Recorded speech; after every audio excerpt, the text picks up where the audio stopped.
Thank you very much for the introduction. I will start to count the time because I have 40 minutes to share with you my methodological experiences on a very, for us, but I think globally, about a very important question. First, I would like to thank you for your invitation and sorry for being late, but I had another lecture with BA students of anthropology about the memory, and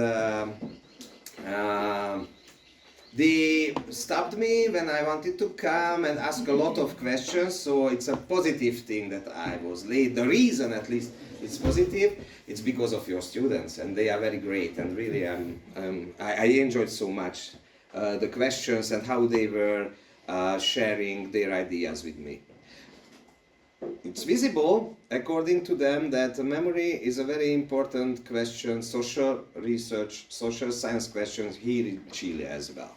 And not only about the dictatorship's memory, this is also very important, but they were sharing other ideas with me, and it's really, as I see, there is a big future for memory studies here in Chile, everywhere, but in Chile, as I experienced, it's a golden mine to research memory. But I won't talk about my ideas about how we could or should make research on Chilean cultural social memories, but maybe later I can discuss it with you as well. But now let's concentrate to one particular research, which is my research from 2021. When we started the research with one of my colleagues, Richárd Papp, who is my old professor at the same time and a colleague, and we together in two was walking in a day, and that was a day, a time, a year when the 80th anniversary of the Holocaust were closer and closer to us to remember. And we asked the question from each other that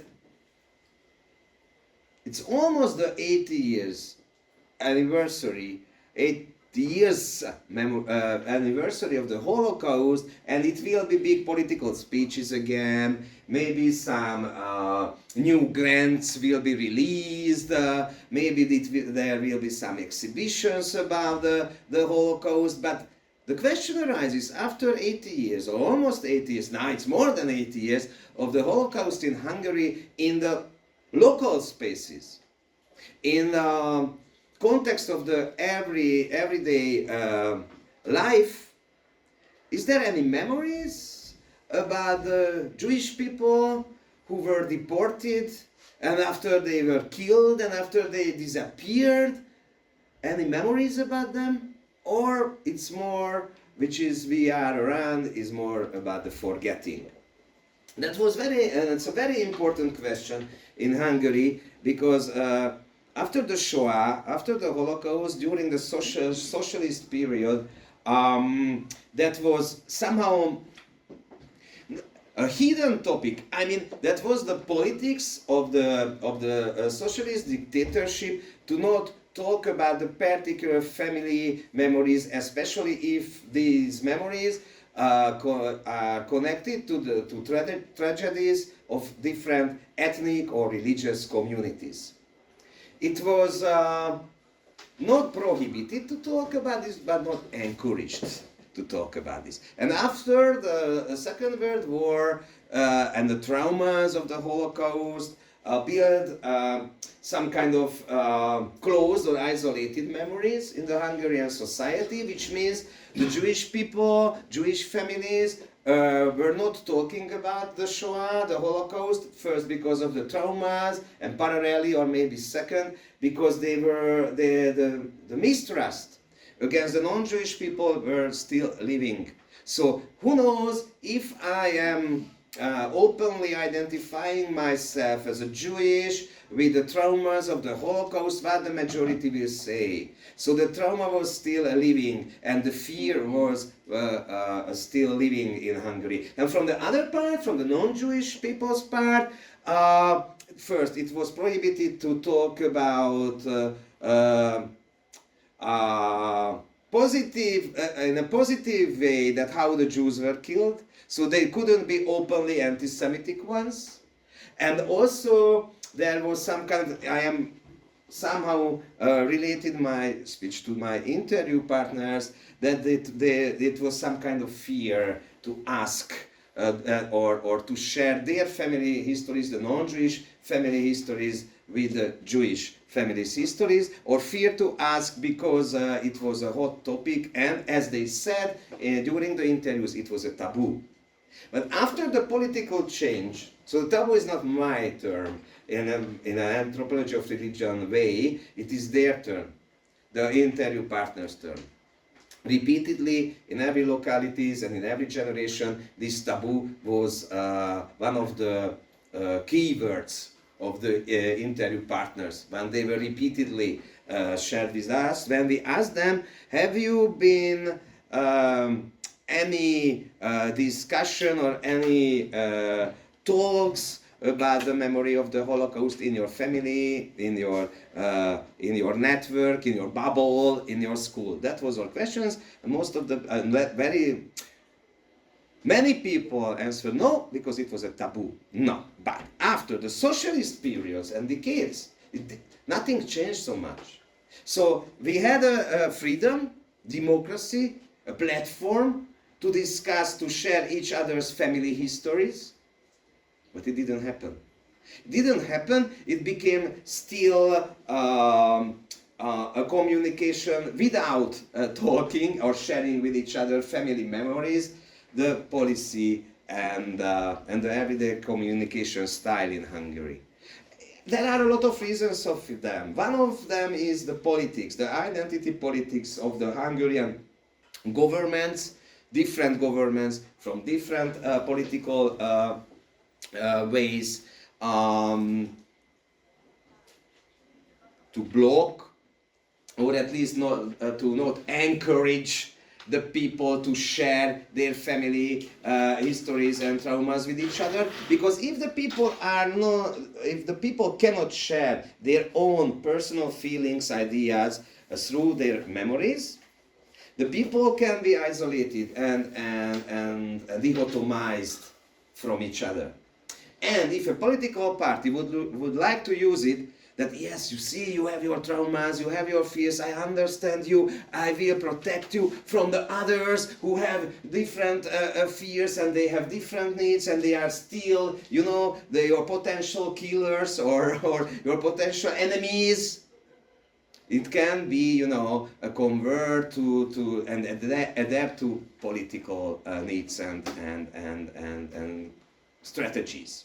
So that's, and of course this is influencing the education in Hungary, that there are things, new curriculums, possibilities to teach Holocaust in the schools, but most of, and I am according to our research results, the majority of the examples what I heard, that there is something in the textbooks, some things in the classes, but no discussion. There is no any discussion about the Holocaust, talk about the Holocaust. But it's, you know, it's like a material in the curriculum of high school, for example. No, but not so much more or nothing more. So this is the context of my research, what I wanted to tell you when we start with my methodological dilemmas. So in that context, in this atmosphere, we ask the question, okay, let's see how it looks like in the everyday life in different localities. We started in Hungary first, and we were interested in a lot of things, but mostly, mainly, two aspects of the memory. One is the local aspect. So we were interested this memory or forgetting of the Holocaust is different or not in the capital, in Budapest, in bigger cities, small towns or villages. Are there any differences because of the localities? And we were also interested in the transgenerational differences and similarities. So we could compare the different localities and the different generations and the different generations and different localities with each other to see what is going on with the memory or the forgetting of the Holocaust. It's crucially important in Central Europe, everywhere in Europe, of course, how in different localities memory works about this. Why? Because to show only one slide before I really start to talk about the methodology, because we need the context to it. So from Hungary, the deportations, what happened during the Second World War, was from everywhere. You can see the deportations worked in a very effective way. So it was very well organized. From every villages and small settlements, the Jews were gathered to ghettos and after places where they were deported with mostly rails. So you can see that was the historical Hungary in that day, and you can find the places where it happened visibly. They were gathering the people, the non-Jewish people saw it in the villages and after in the bigger cities and everywhere in Hungary. So we cannot say that it was not a visible and general part of the everyday life in 44 and after. And also, almost in every region, small towns, villages, big towns, more or less around 10% of the local population was Jewish. Which means that in every location, more or less, every 10th person were deported.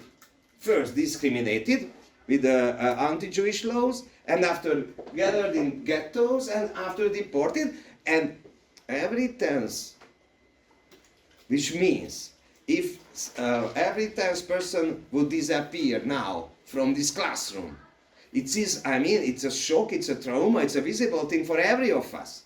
The question arises, after, will we remember them or not? So we were interested how this very general and still, because there was not discussed, still living wound and invisibility, the people who miss from every places of Hungary works today. How the people are thinking about this. So that's why we were chosen different localities. And we tried to choose different localities from different places of Hungary. And also after, when we started this work and I started to share my experiences, and you know me, I'm quite a lot of person from you know me already, so I was enthusiastically talking about my research, blah blah blah, with my colleagues, and they were super enthusiastic and open to join to this research, and we started an international common joint research with anthropologists and sociologists from Poland, from Czech Republic, from Slovakia, and from Hungary. That was ourselves.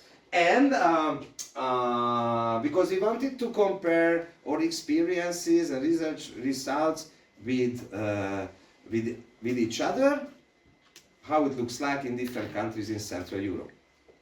But when you organize international research group, I'm sure you know it, I was the leader of this research. It's not easy, because everybody has different questions, different approaches, disputes are about this. So how we can somehow manage this diversity of the research, or different research groups in a research group, it's methodology. So the essence of this research, and that's why the research results can be comparable, because we were using the same research methodology.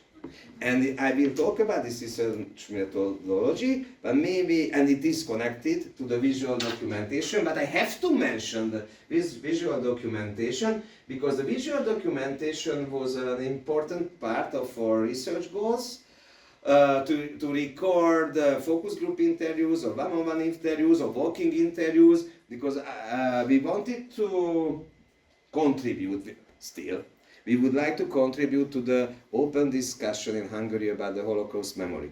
And if you have a visual documentation, what you can share, when you, the audience can see in universities, in high schools, in cultural centers, when they can see other people, how the other people are talking about this very important question, maybe they can be more connected to the topic, and we can start a discussion in small places with each other, with flesh and blood people. And it worked. For example, yesterday I showed one of our documentaries in Chile, in this university, and after it was a very nice, long and living discussion where older people who are from Hungarian or Romanian Jewish families and students of yours could discuss this topic further. That was super interesting. So this is why we wanted to do this visual documentation. If you are more interested in that, this is now in the computer. It can be there, and you can find this link in this slide, which is the special issue of our summary of our research results. It is a Polish university journal, and if you are interested in our documentations, visual documentation, you can check it in this very top secret hidden YouTube link, but I am sharing with you. You can find them and you can watch them if you are interested in them. So that was the purpose. So as you can see already, for example, with the visual documentation, we had a purpose, which is not only scientific purpose. This is also very important when we are talking about methodology. How do you use a methodology? Because of scientific reasons, yes. At the same time, because as I told you, there is no public discourse and sharing about our memories which is connected to the Holocaust. We would like to somehow, as I told you, contribute starting a discussion. So that is the social purpose of our research. That's why we were thinking about the visual documentation to use in our approach and in our methodology. And it influenced absolutely the other methodological approaches and tools for us. There are the places where my smaller research group, the Hungarian research group, conducted our. That's why, because of the scientific and social reasons, we chose the visual documentation and focus group interviews as well. First, I will tell you why. Because with the focus group interviews, you have a chance to conduct a dispute, sharing the ideas, sharing the memories. It's very good for scientific reasons. I am an anthropologist and sociologist officially at the same time, but I am more an anthropologist in practice. So I love participant observation. I believe the direct and intensive communication in the field. The more impulsive, personal helping to each other, common thinking, brainstorming with the members of the field who are not research objects or interviewees for me, but more research participants and partners. So I prefer to think about people with the people who I would like to understand more. So I was a bit,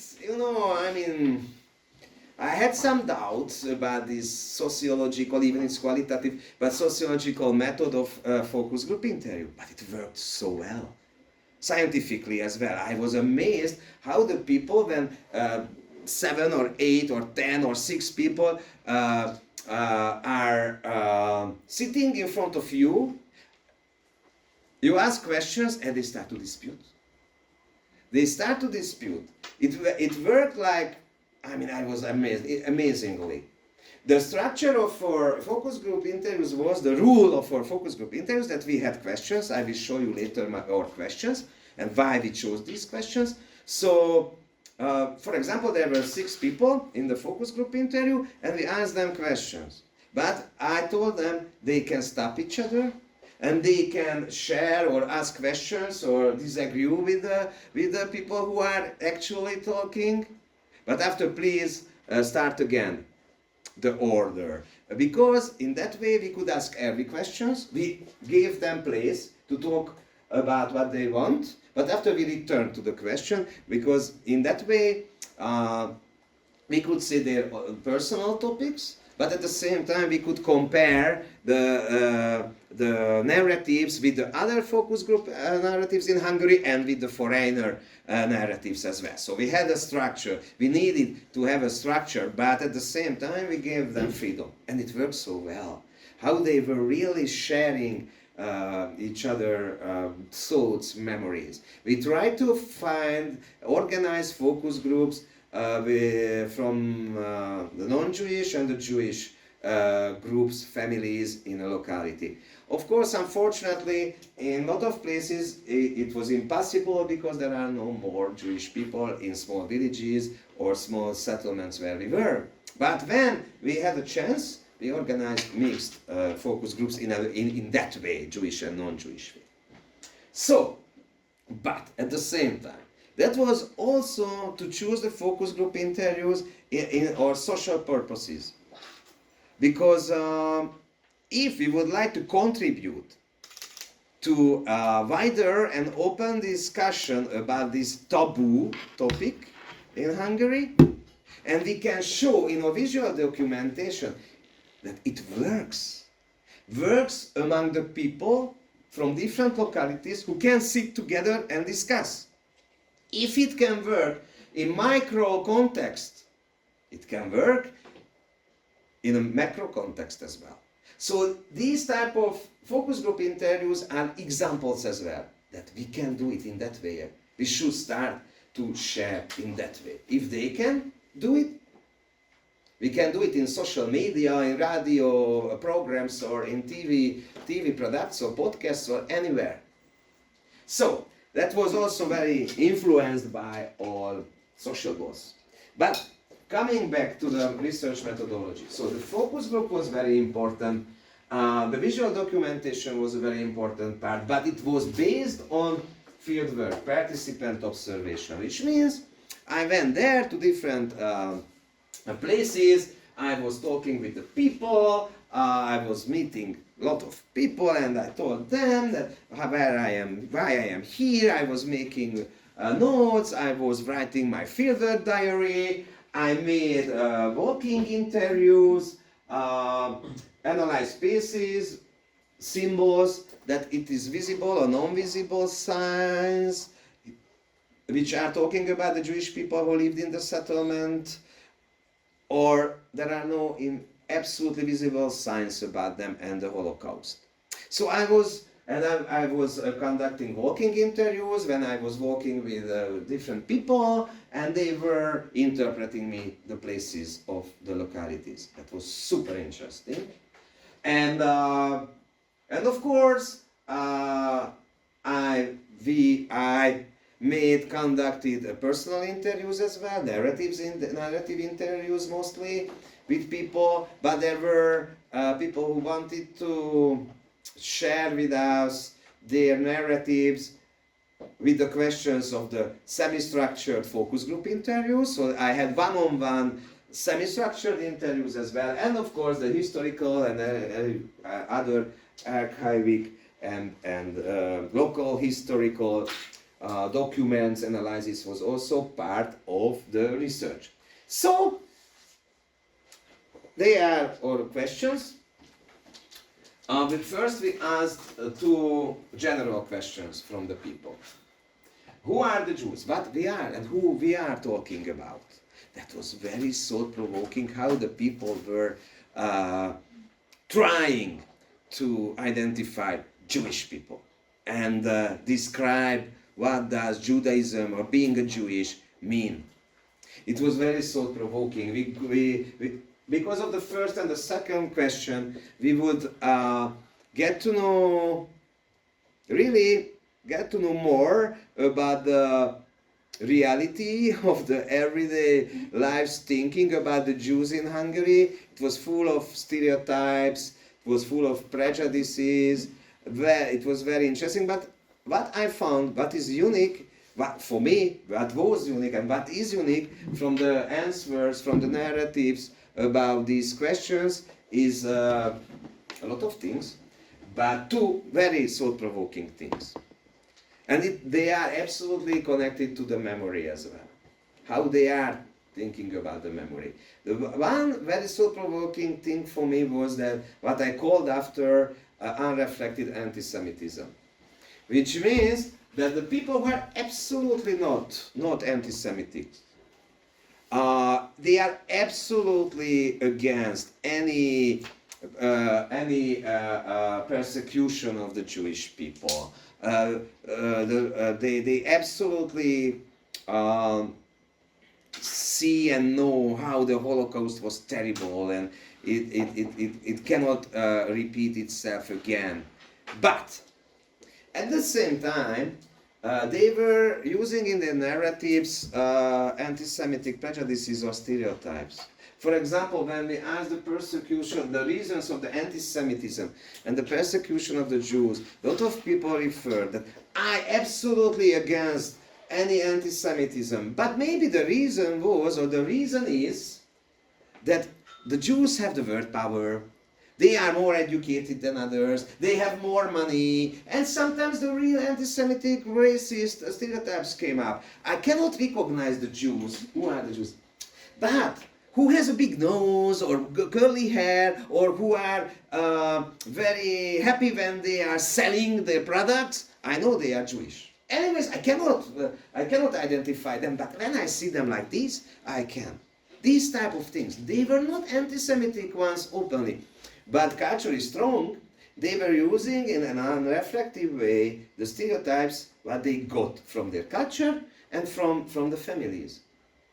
And the other one was very thought-provoking, that only the Jewish people referred for that. Who are the Jews? That it not depends on us. It depends on who is identifying as a Jew.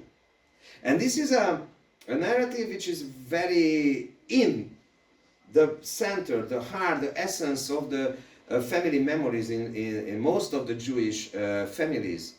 That our ancestors came to Hungary centuries ago. First they had to change their names, after they had to change their language, and after they had to change their costumes, after they had to change their even their religion, became Christian or became atheist, but they were deported and killed because they are Jewish, because the majority identified them as Jewish, and that's why they killed them. So this is in the family memories. This is the proof of them is the Shoah, the Holocaust. And when the people came back from the Shoah, a lot of Jewish people who survived found other people in their flats, in their houses. And after the Second World War, were more pogroms in Hungary against the survivors. So and after we couldn't talk about this, we cannot share with each other the problems until today. So it means that it's a still living problem. So, and no the Hungarian non-Jewish people were thinking about this. Even the nicest ones. The Jew is a person who identifies her or himself as a Jew. It's very nice. But nobody was thinking about this. What about if I am not Jewish, but the others tell me that I am Jewish and they will kill me because I am Jewish, because it happened 80 years ago with our grandparents. So it was not so long time ago. And after we were going closer to the actual topic, we asked them directly what do they know about the deportations. What is about the local deportations, the local deportations in their locality? There is any memories about this? What happened actually? And the other one, what I already told you, the signs, visible or non-visible signs in the locality. Most of the answers, it's also very, very interesting from the non-Jewish part, was that most, not everyone, but most of the research participants didn't know so much. We discovered a lot of interesting lacks of this. And it connects to the fifth question, which was really, I mean, one of the most important questions of these questions when they were referring to us with this word taboo. Not everyone, but who were not referring like a taboo. In the narratives, we found in every generations, in every localities, that there is very few words, that were very few words about the Holocaust in the families or in the schools. They were, my interview partners were absolutely criticizing the Hungarian education about this, for example. It's also very thought-provoking that the Jewish and the non-Jewish narratives are very, sometimes they are very different, and it's a pattern, the differences. In the non-Jewish part, there are a lot of narratives which are talking about the silence, that they didn't talk about the Holocaust, and they asked us why should have talked about this, because it didn't influence our family's history. So this distance, it happened with them. And in more Jewish families, there was sharing the memories or talking about the Holocaust, but only inside of the family. I had a research participant who identified, for example, her family memories as a reverse anti-Semitism, which means that her mother was telling a lot about the family memories of the Holocaust. She knew about this, but the mother told her that she cannot talk about this with others, to the outsiders, because everybody is anti-Semitic. And they won't accept it if you are talking about the family Holocaust memories. The fear and the distance, the dichotomy was and is still living between Jewish and non-Jewish people. And the last question was also connected to some kind of applied reasons for research, because we would like to really contribute for a new way of the discussion and talking about and show and have the memory of the Holocaust in our society. So we asked all of our research participants, how should we remember? First, should we remember about the Holocaust? Most of the people, of course, almost 100% of the people said, yes, of course we have to remember, but we asked how? What is your opinion? How should we remember? And especially from the young generations, we got a very practical answers. How and what do they change to be not boring and impersonal to remember in the school or in public spaces about the Holocaust? That was also very thought-provoking, and that was some kind of practicing question. So, but the dilemmas and the problems of the methodology. As I told you, already you know more or less the atmosphere. The atmosphere of our research is distrust. That was also a repeated answer when I asked the people to participate in the visual documentation interviews. No, I won't, because better to be cautious. And this cautious means, practically, that I was conducting my participant observation. I have more contacts in the field. My old professor, research partner had also contacts in the field, so we asked the people and we tried to encourage them with sharing our purposes and the topics of our research to participate in visual documentation. They were always very nice. When I was making my notes in my fieldwork diary, during our conversations or after the conversations, they were absolutely okay with that. Yes, of course, write everything down, what we are talking about, your research is very important. Everybody was supportive, nice and open. But when I asked them, okay, it's nice, but please, it would be very important if you can share with my research group as well your ideas, your memories in a focus group interview or in a one-on-one interview, which will be recorded visually. 9 people from 10 told me, not everyone told me, but some of them told me, are you stupid? You really want me to participate in that? You're crazy?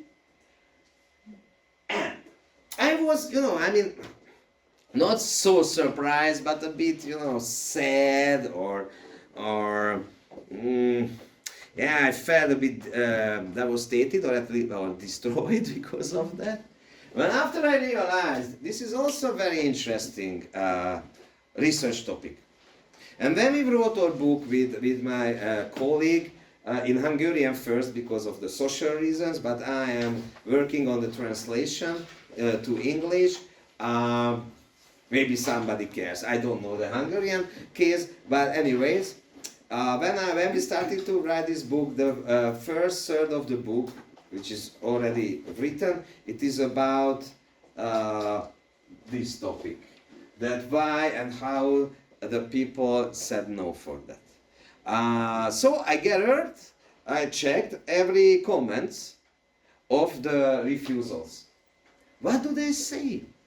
Why did they refuse me?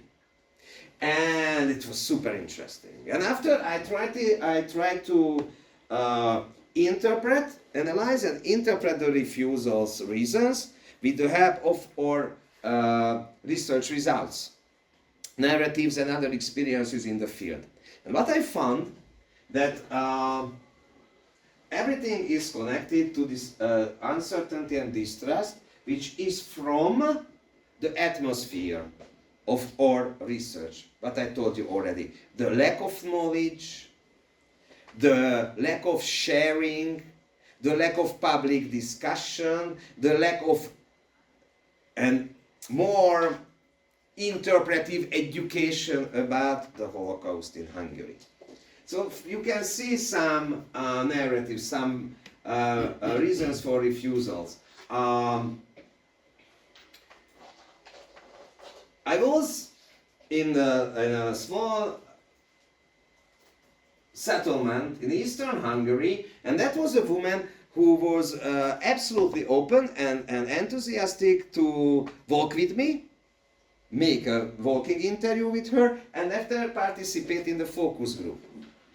But finally, before we were planning to walk together to the Jewish cemetery and the local spaces, she sent me a message. She didn't write me or tell me, she sent me a message with another person that she won't come because she is a member of the local government and she don't want to lose her independency. She was around 60 years old woman in the countryside. But it happened in Budapest, in the capital, which is theoretically a much more visible place for the Holocaust memory, for Jewish people. So it's more liberal, it's more open or something. But it happened in Budapest with the youngest generation, the fourth generation, the refusals, for example, from a non-Jewish, another non-Jewish person, young person, who messaged us that he cannot participate because his mother was interviewed some weeks ago with a leftist newspaper reporter, and she almost lost her job because she works in a government close something, institution or office or company. So he was afraid that if he will come and be recorded, her mother will lose her job. But it happened from a Jewish perspective as well, that they didn't want to record it as Jewish. Even young Jewish people who are on Facebook, they have profiles which is absolutely Jewish, but at the same time they didn't want to participate because the others will see that they are Jewish. So very confusing, but the fear is with us. And what I found, because of the refusers, some of them refused me in the first moment when I asked them, others a bit later, they were hesitating, and there were people who never refused me but didn't come. It was the focus group interview. So, when I gathered the narratives of the reason why they were refusing me and the other research results, I found a very important thing. And this is my most important methodological conclusion. What I found is uncertainty and distrust. But with whom?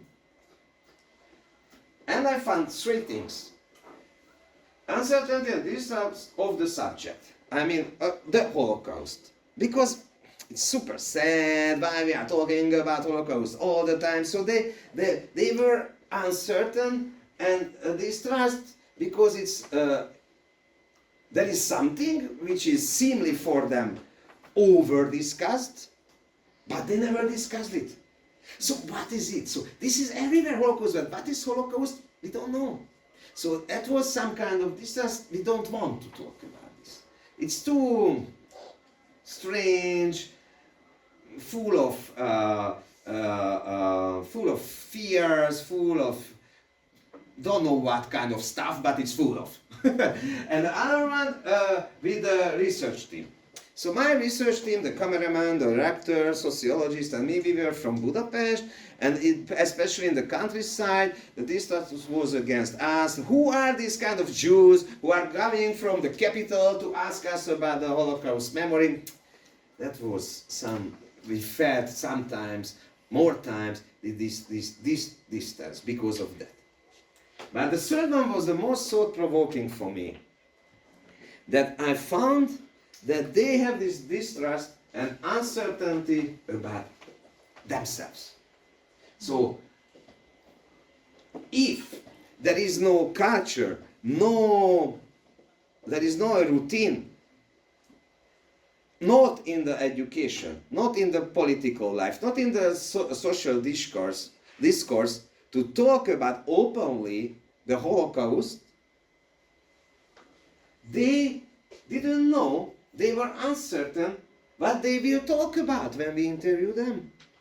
They were distrustful with themselves because they had no any routine, they had any chance, they hadn't got any chance to talk about this openly, because this is a record, it means some kind of open public. So, because they had no chance never to talk about this, they were not sure that they will say and what will be the consequences. They were underlining it for me more times within the narratives of refusers. They don't know, they are afraid of the consequences. They don't know what they will talk. But there is one more thing, and after I will finish. But who decided to participate? We couldn't stop them. We had an interview which was 1 day long. The yesterday documentary which I showed, it was a 1 day long documentary and plus 1 day, because 3 of the interview partners, after the day long, and these people are 70 and 90 years old, 1 day, only with the lunch break. After the focus group interview, we discussed they didn't go. They stayed, and we discussed more. They showed me a lot of documents and something, even though I know them before as well. And because of this discussion, 3 other people, I mean, from the focus group interview, 3 people decided or wanted from us to give us a one-on-one interview as well, to continue, to make it more personal in a one-on-one recorded interview. So we had 1 plus extra day. And but the others focus, they are the winners, but in other places we had 6.5 hours interviews, 4.5 very long interviews. And not only the focus group, but the narrative interviews as well. So who were started to talk, they were talking a lot. And which means that there is really a need to talk about this. But it's very hard to start. But when you start, it's really very meaningful and important in every localities and in every generations. And the last thing is the conventional interviews. Some people who wanted to give us interviews after the focus groups or because of the conversations during the participant observation, more people told me or identified, named later their interviews that was a confession. I wanted to talk about this, my family memories from the part of the killers, the guilty, the sinners. I mean descendants of the killers, perpetrators, and the descendants or survivors of the tragedy, who were absolutely personally involved in the Holocaust as Jewish.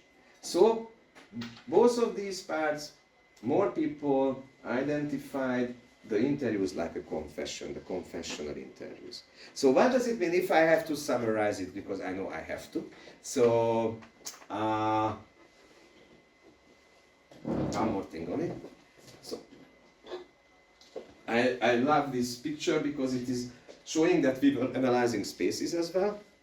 The invisibility, the silence, the holding silence, not only in the taboos, in the narratives, but in the local spaces as well.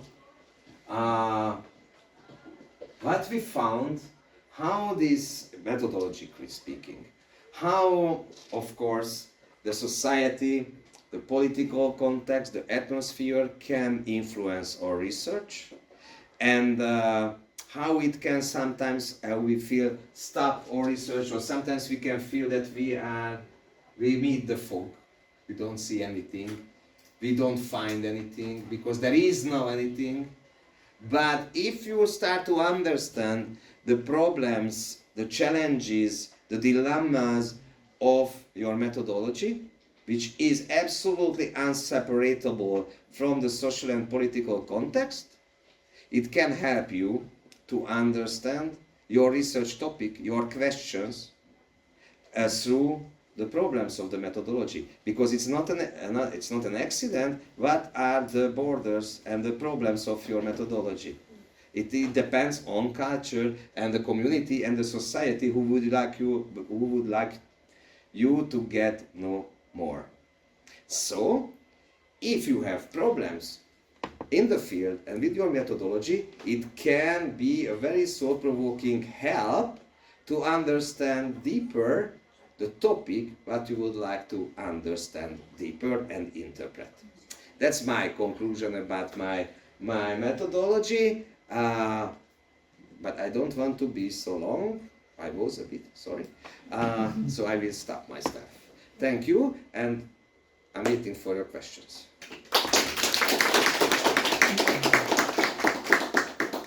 Yes. I have a question. If you have any conclusion of what's the best way to approach this topic, so that people feel safe and more open to talk about it. Very Is there good a good question. way? I think yes.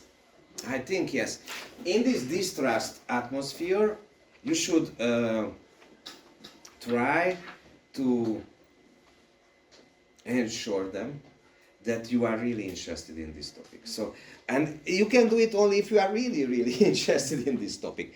If you are conducting your interviews and you have the eye contact with them, when they always can feel that you are really listening, they will more free to talk. And during the field work, yes, I mean, the best way for it, the conversation.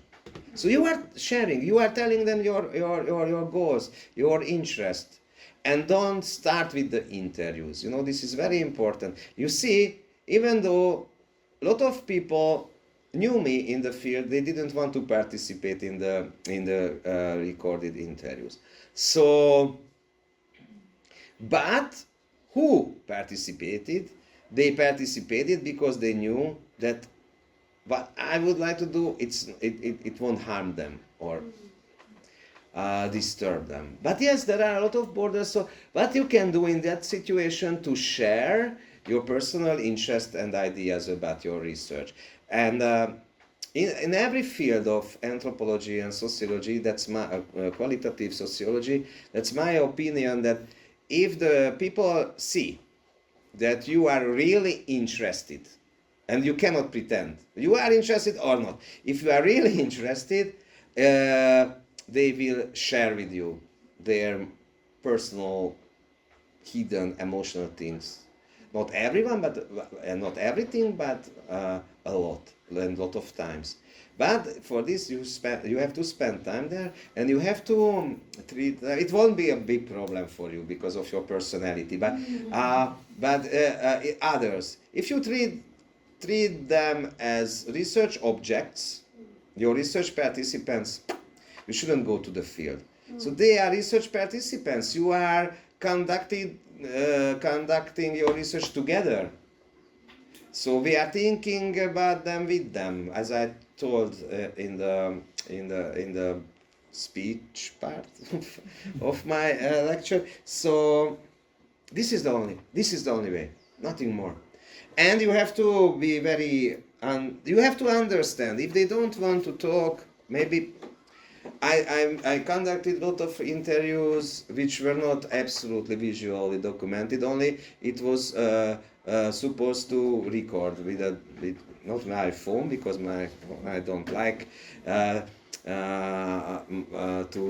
record to my phone. I have a small old-fashioned classic recorder. But that was more times, especially when I went to different schools to talk with different students, that was impossible even to record it. I was only making notes. If somebody asks you to not record, you don't. So, I mean, you have to be adaptive. You have to be adaptive. And when they see that you are bored or you would like to, do your interview faster, I had these experiences with other colleagues in the past in the field. So it's also very important. If you will do your research with others, with team members, who you have to really very familiar with them. So go to the field and get to know your research partners. I mean, your research partners in the field. It's too late if you know them in the field, because they can be really disturbing and annoying. I saw people who were telling the people, okay, finish, your turn in focus group interview, or even text messaging during a one-on-one interview. I saw this type of researchers as well. So, and I always ask myself why they are coming to the field if they are not interested in the people. So yes, eye contact during the interview, be with them during the interview, and share everything and treat them like research partners in the field. That's the only solution. And even if you do it, you will have a lot of course, problems and distrust with you. So you have to calculate with this as well. But there is no other chance. Thank you so much. Thank you for the question. Other questions? Yes, Maureen? Hi. Hey. Ricky, I'm thinking about the confessional interviews. Okay. I haven't read the concept before. It's not a concept, it is, No, it's they are not. their words. They say I will Yes. do a confession Yes, to you. yes. And how do you report a confession? Because there is something there. If you confess something, you hope that this confession will stay Yes, it's a very good question. Now, it's a pity that you weren't in the documentary screening yesterday. I will send you the link, or you can find this link in the site, but I will send you. Only please remind me about this. For example, there is an interview in the yesterday documentary where a woman is talking about her grandfather, who was a Hungarian Nazi, and killed minimum 2 Jewish people, as she knows, as a granddaughter. And she also mentioned that interview was for her a confession. And she told also that when she is talking about this, she started to talk about this during our fieldwork. That was the first time when she was talking about this family memory in public. And she was talking about this more times, not only in the interview, but before as well, to me and to other people around us. And she said, it's still for her, it's a confession to talk about this in the interview as well, because she feels a bit better. That's the whole thing, it's a bit easier for her every time when she talks about this. But when she was talking about this, it was only during the research and in the interview. And she said, it won't be never easier, but a bit easier. So that was the relief of the benefit of the confession for her, that she could share it and she could feel a bit better. That is not more.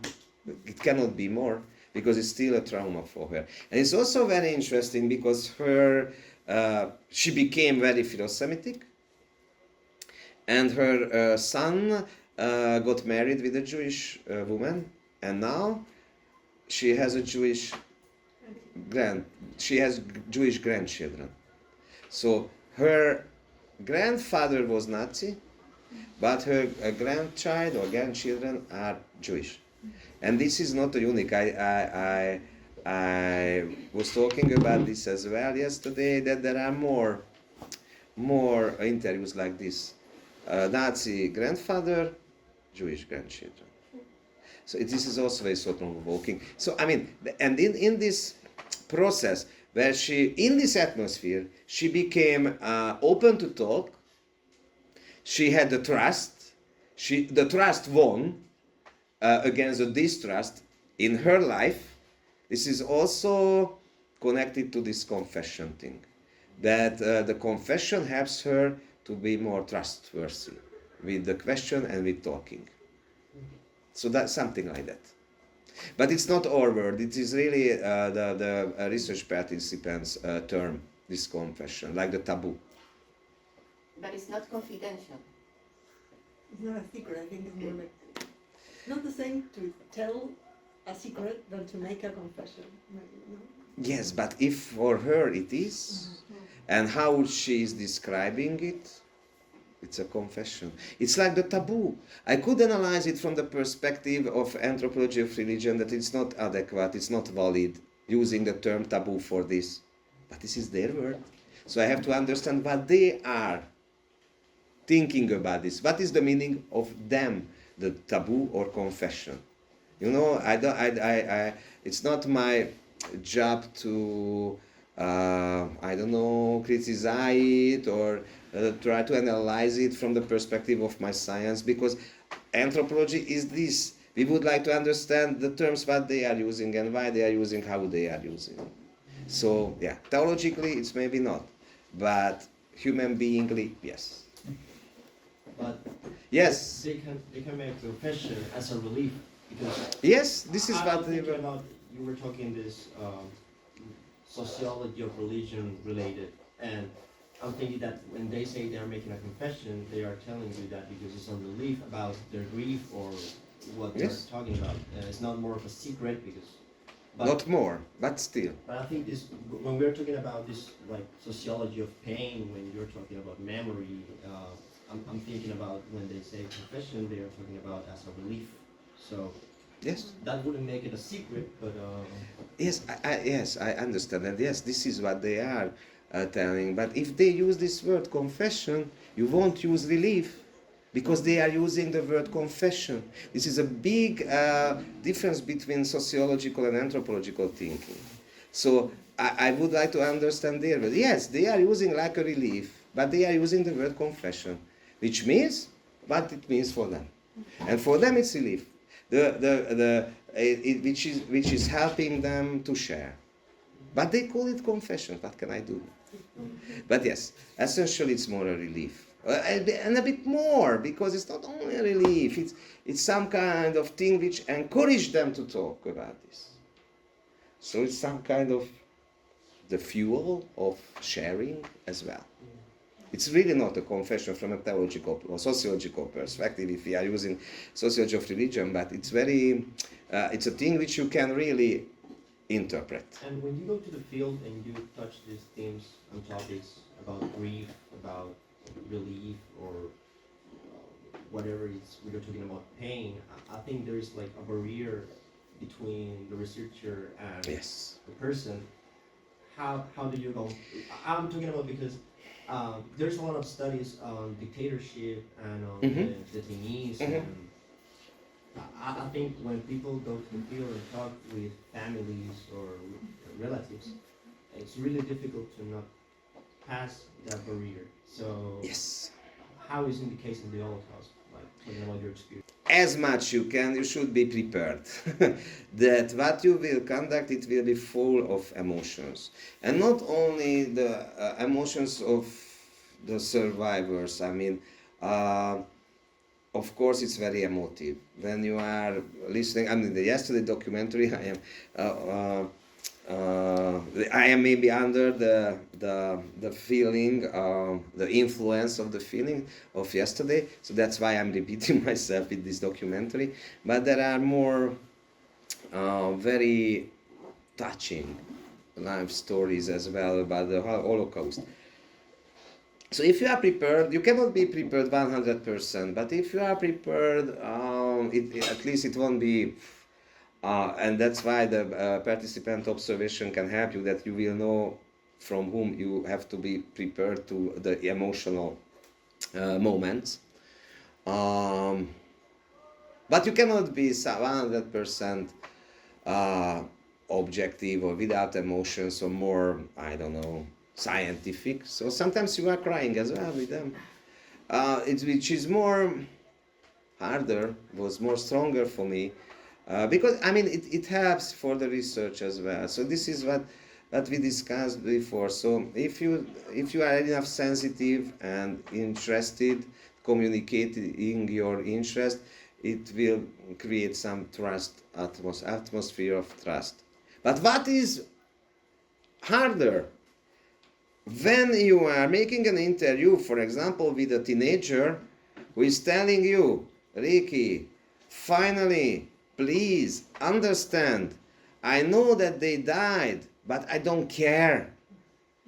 Understand, I don't care. It doesn't touch my heart or anything, my soul. It's too much. A non-Jewish person, but how can I handle it? Or other emotions, when somebody is telling you that, yes, the Jews should remember for the Holocaust, but not jumping and being so visible and loud like the Pride people during the Pride. How you can handle it? When, like a human being, you would like to give a punch to him or something, or at least shake. What are you talking about? But you have to shut your mouth and try to be culturally relativistic, so I mean not, judge them during the interview, and somehow keep an eye in your emotions. Now this is harder, and it's impossible. I mean, you need a routine, and maybe you will be able to control yourself, and after your day, when you finish this type of interviews, drink a half bottle of vodka. And it will release you a bit. So no, it's impossible, but yes, if you are prepared for this, at least it won't be a surprise. Thank you. Yes. I have a question regarding the last point. Here? Yeah, the libels. Oh, yes. Are they like in the interviews they talk about like Jews killing Jesus, Jews killing Christian Yes, babies? yes. You know, I mean, that is also a surprise when you start to research something.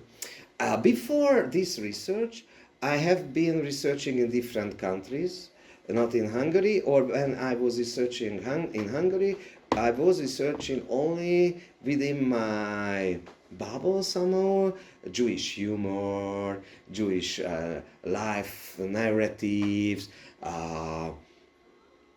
in Budapest mostly. But when I started this research, I started to discover the reality of Hungary, and yes, I met more time. I was completely surprised. I didn't believe that in the 21st century blood libel still exists. And yes, I met people who were not only this anti-Judaistic thing. That's yes, Jesus, the Jews killed the Jesus. That's the reason why of the persecution. That was some kind of repeated. After I wasn't surprised that for a while that this anti-Judaism is still with us. Yes, it is.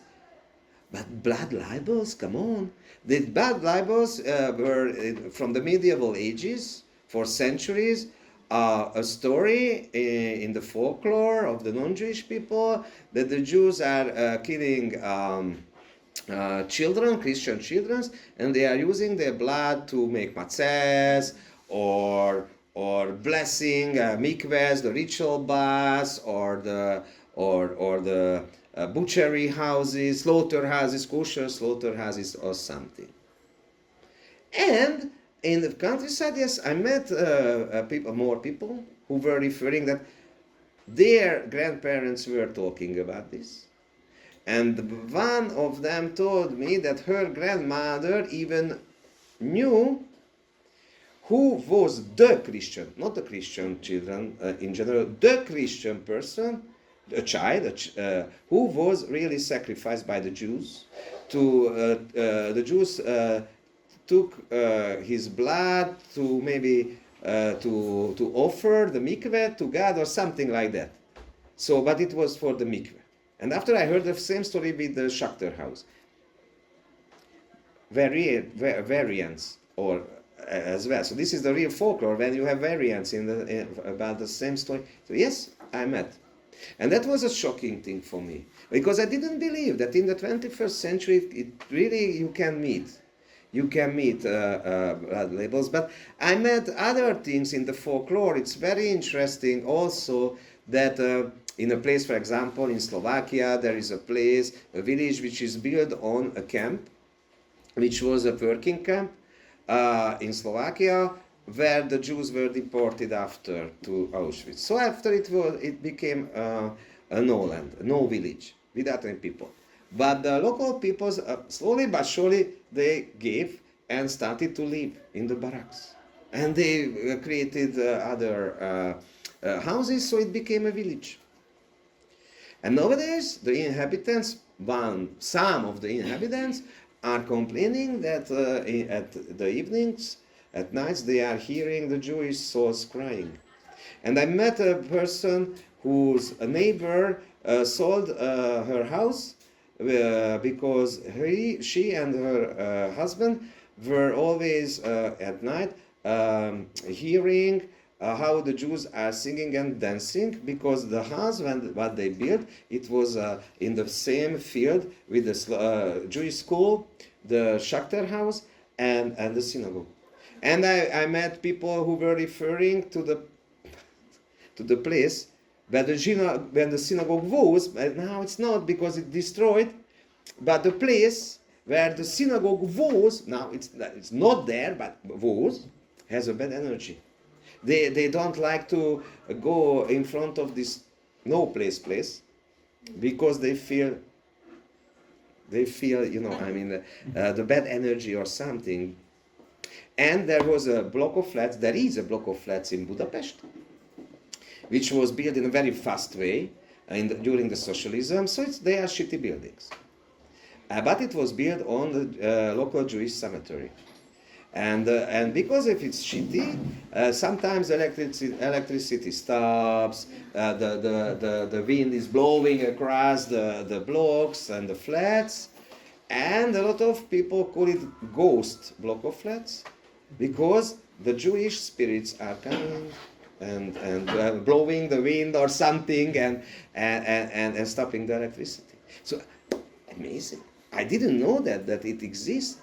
So when you start a research on memory, for example, like Holocaust memory, you will be surprised what you find. What I found among the Jewish research participants and non-Jewish participants, which I believed it will be more, I don't know, simple or expectable. I found a lot of things which I never accepted, and I was always surprised, and I'm still I am continuing this research among the members of the Generation Z, and this is also very new. I learn a lot, and I am surprised again and again and again about this topic. But what will those kids tell you if they didn't live anything, they just have their grandparents' story? What do they tell you? How they are taught? What are they mean? I mean, it depends, but mostly, especially among my non-Jewish young interview partners, they are emphasizing that they didn't hear so much from their great grandparents and parents, not in the school. And what is interesting that a lot of them are very angry because of this. So there are people who are absolutely ignoring the topic, which is also interesting, but a lot of them would like to get to know more and learn more, to be familiar more with the situations, and they are angry. And there are non-Jewish research participants, young people, who thinks that their grandparents were not talking about the Holocaust and this type of things because they were involved, like sinners, like guilty people. And this is also very interesting. Very interesting. And of course, it's a big generalization because we have no one more, 30 hours to talk about this. But if you are interested, we can talk about this. So we can meet and maybe if you would like to research as well, if you will be a research group, I would be very happy. So, I mean, yeah, it's very diverse as well because there are different narratives of these questions. And we also ask them in the new research that where and in what context have you met first time with the word Jewish? And this is very thought-provoking. How it's a curse among the young people when they are telling the others, you are Jew, you are a Jew. It's a very stereotypical thing. So this is also thought-provoking. And of course we ask them about the 7th of October, how they are thinking about this and what do they think about this. Jewish and non-Jewish at the same time. So this is also very interesting.